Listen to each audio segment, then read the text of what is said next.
अच्छे ventilation system के लिए इंजीनियर से अपना प्लान बनवाएं। खिड़कियां ऐसी जगह बनाएं जहां से घर की हवा का बहाव अच्छा हो।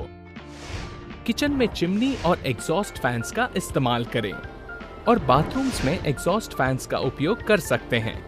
ये थी कुछ बातें घर के वेंटिलेशन के बारे में। भूकंप से घर का मेन स्ट्रक्चर हिलता है, जिससे घर की मजबूती खतरे में आ सकती है। तो चलिए देखते हैं कैसे बनाएं अपने घर को भूकंप रेजिस्टेंट। स्ट्रक्चरल इंजीनियर को आपके एरिया में भूकंप की संभावना और मात्रा की जानकारी होगी। उसी के हिसाब से इंजीनियर सही प्लान और कंस्ट्रक्शन का तरीका सजेस्ट करेगा। अगर घर का स्ट्रक्चर असमान हो तो भूकंप के समय नुकसान होने की संभावना ज्यादा होती है। और ध्यान रहे कि कॉर्नर्स पे दरवाजे या खिड़कियां नहीं होने चाहिए। बाहरी दीवारों में दरवाजों और खिड़कियों के ऊपर एक कंटिन्यूअस लिंटेल बीम होना चाहिए। स्लैब लेवल पे भी एक कंटिन्यूअस बीम बनाएं। तो ये थे कुछ नुस्खे आपके घर को अर्थक्वेक रेजिस्टेंट बनाने के। जितना अच्छा घर का लेआउट उतना ही सुकून रहने में। तो आज देखते हैं कि अपने घर का लेआउट कैसे तय किया जाए।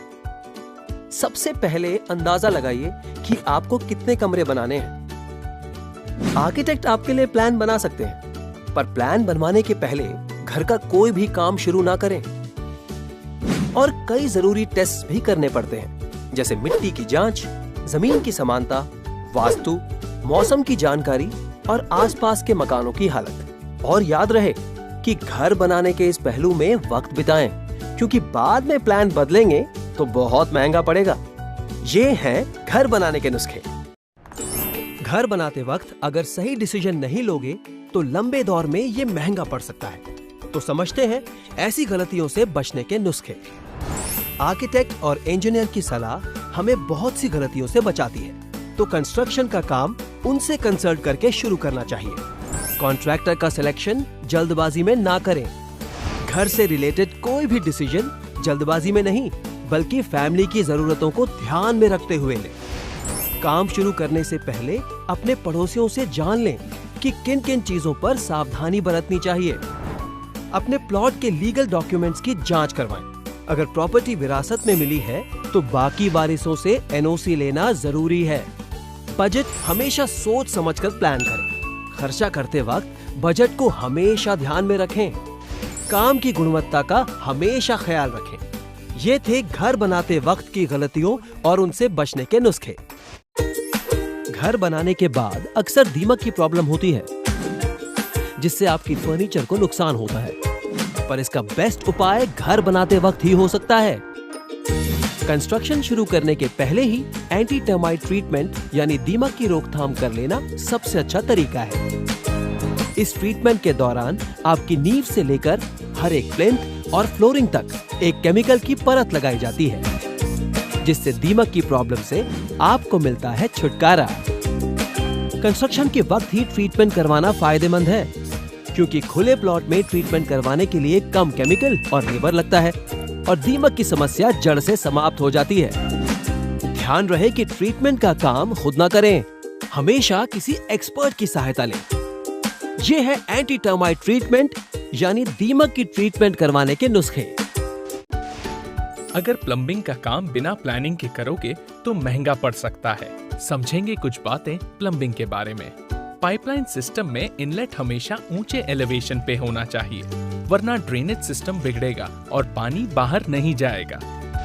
प्लम्बिंग की प्लानिंग करते वक्त हमेशा अपने इंजीनियर और प्लम्बर की सलाह लें। ध्यान रहे अच्छे डीलर से ISI मार्क्ड मटेरियल्स ही खरीदें और पानी के बहाव के जरूरत अनुसार पाइप्स का चुनाव करें। पानी सप्लाई करने वाले नल और पाइप हमेशा जंग रोधक होने चाहिए और इसमें फिल्टर जरूर लगाएं। पाइपलाइन डालते वक्त जॉइंट्स को लीकेज के लिए चेक करें। लीकेज के कारण पानी कंक्रीट स्ट्रक्चर और दीवारों में घुस सकता है। वाटर सप्लाई और सैनिटरी पाइपलाइंस को अगल बगल में फिक्स नहीं करना चाहिए। साफ पानी और गंदा पानी मिक्स होने का खतरा होता है। ये थी प्लम्बिंग के बारे में कुछ पते की बातें। चलिए देखते हैं कि आपके घर के लिए अच्छा प्लॉट कैसे चुनते हैं। प्लॉट हमेशा सड़कों से जुड़ा होना चाहिए। वहाँ पानी और बिजली की कोई प्रॉब्लम नहीं होनी चाहिए प्लॉट के आसपास ट्रैफिक की क्षमता, शोर शराबा और प्रदूषण की अच्छी जांच करनी चाहिए। प्लॉट हॉस्पिटल, स्कूल्स और पब्लिक ट्रांसपोर्ट के करीब होना चाहिए। और आखिर में ये देखना बहुत जरूरी है कि उस प्लॉट के पास भूकंप और फ्लडिंग की संभावना न हो और उस पे किसी तरह का कब्जा या लिटिगेशन नहीं होना चाहिए। ये है प्लॉट चुनने के नुस्खे। घर बनाने के सफर में पहला कदम है प्लॉट चुनना। तो आज समझते हैं कि प्लॉट खरीदते वक्त किन किन बातों का ध्यान रखें। वही प्लॉट खरीदें जिस पे कोर्ट में कोई केस ना हो, वरना बाद में लीगल मामलों में फंस सकते हैं। अगर ओरिजिनल पेपर्स नहीं है तो प्लॉट गिरवी हो सकता है। इसके अलावा सब रजिस्ट्रार के ऑफिस से 20 साल का नील इनकम्बरेंस सर्टिफिकेट मांगिए और चेक कीजिए। हमेशा चेक करें कि बेचदार को जमीन बेचने का अधिकार है या नहीं। उसके टाइटल डीड से ये कंफर्म करें। चेक करें कि प्लॉट का खाता बेचने वाले के नाम पे है।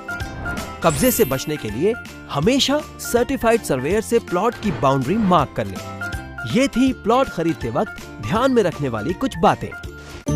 घर बनाते वक्त प्लॉट फ्री होल्ड लैंड होना चाहिए। जमीन डिस्प्यूटेड होना बड़ी उलझन में पहुंचा सकता है। तो चलिए देखते हैं कि लैंड लिटिगेशन से कैसे बचते हैं। आपके पसंदीदा प्लॉट खरीदने के पहले हमेशा प्लॉट के ओरिजिनल दस्तावेज मांगे। अगर मालिक ओरिजिनल दिखाने से मना करे तो वो जमीन बैंक में गिरवी हो सकती है। ऐसे में बैंक का डिस्चार्ज लेटर मांगे। ध्यान रहे कि आप जिससे भी प्लॉट खरीदने जा रहे हैं, डीड टाइटल पे उसी का नाम होना चाहिए। अपनी तसल्ली के लिए सब रजिस्ट्रार के ऑफिस से एनकम्बरेंस सर्टिफिकेट लाइए, जिससे आपको मिलेगी उस जमीन पर चलने वाले हर लीगल और फाइनेंशियल मसले की जानकारी। अगर जमीन के लीगल मालिक एक से ज्यादा हैं, तो उनके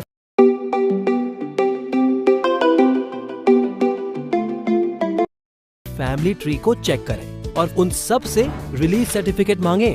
प्लॉट खरीदने से पहले एक अनुभवी वकील से लिखित ओपिनियन लेना जरूरी है। ये थे नुस्खे जमीन के लिटिगेशन से बचने के। आइए देखें कि घर बनाने से पहले पैसों से संबंधित किन किन बातों को ध्यान में रखना चाहिए। घर बनाने का एक अहम पड़ाव होता है बजटिंग। अपनी सेविंग्स और खर्चों का सही अंदाजा होना बेहद जरूरी होता है। बजट के हिसाब से ही घर की प्लानिंग करनी चाहिए। और कौन से स्टेज में कितना पैसा लगेगा ये जानिए। प्लॉट की खरीद और कंस्ट्रक्शन शुरू करने के बीच सेविंग्स पे खास ध्यान देना चाहिए। इससे बनेगा आपके घर बनाने का सफर और भी आसान। अपनी पूंजी के हिसाब से आप सही होम लोन चुन सकते हैं, पर ध्यान रहे कि लोन लेते वक्त सारे डॉक्यूमेंट्स अच्छे से चेक करें और उतने ही अमाउंट का EMI और टाइम चुनें जो आपके लिए सही रहे। ये थी घर बनाते वक्त बजटिंग के बारे में कुछ बातें। घर बनाते वक्त पैसों की प्लानिंग करना बहुत जरूरी है। तो चलिए देखते हैं कि घर के निर्माण का बजट कैसे बनाएं। पहली बात, अपनी जरूरतों को पूरी तरह से समझें। फिर घर का प्लान और बजट बनाएं। इसके लिए सबसे पहले घर वालों और हाल ही में घर बनाने वाले पड़ोसियों से सलाह लें। फिर अपने आर्किटेक्ट और कॉन्ट्रैक्टर से बात करें और जानें कि आपकी जरूरतों को पूरी करने के लिए तय किया बजट सही है या नहीं। अगर बजट सीमित हो तो घर का काम हिस्सों में प्लान करें। एक और पते की बात, अपने घर के इंटीरियर्स के बजट पर ध्यान दें, यानी flooring, tiling, electrical, plumbing, painting और फर्नीचर। इन चीजों से आपके बजट पे बहुत असर होता है। और हाँ, अपने घर के ढांचे की गुणवत्ता और ताकत से समझौता ना करें। वो बाद में करेक्ट करना बहुत महंगा पड़ता है, पर फिनिशिंग आइटम्स को कभी भी अपग्रेड किया जा सकता है। ये थे घर का बजट बनाने के नुस्खे। सही टीम के साथ होता है हमारा घर बनाने का सफर आसान। इसीलिए सही कॉन्ट्रैक्टर और मेसन चुनना जरूरी है। हमेशा अपने आसपास के अनुभवी मेसन या कॉन्ट्रैक्टर से बात करें। उनके बनाए प्रोजेक्ट्स की कारीगरी, इस्तेमाल किए मटेरियल की क्वालिटी और काम के वक्त हुई तकलीफों के बारे में उनके पुराने ग्राहकों से जानकारी लें। और ये भी देखें कि उन्होंने अपना पिछला काम वक्त पे पूरा किया है या नहीं। मेसन और कॉन्ट्रैक्टर को हमेशा अपना फाइनल प्लान दिखा के काम की समय सीमा तय करें और बिल्डिंग मटेरियल, लेबर और बाकी खर्चों के एस्टिमेट के बारे में पूछ लें।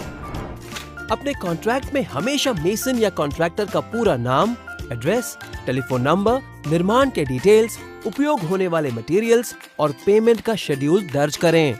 और बेहतर होगा अगर आप कॉन्ट्रैक्ट फाइनल करते वक्त अपने आर्किटेक्ट या इंजीनियर से चेक करवा लें।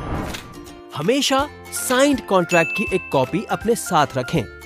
ये है घर बनाने के नुस्खे।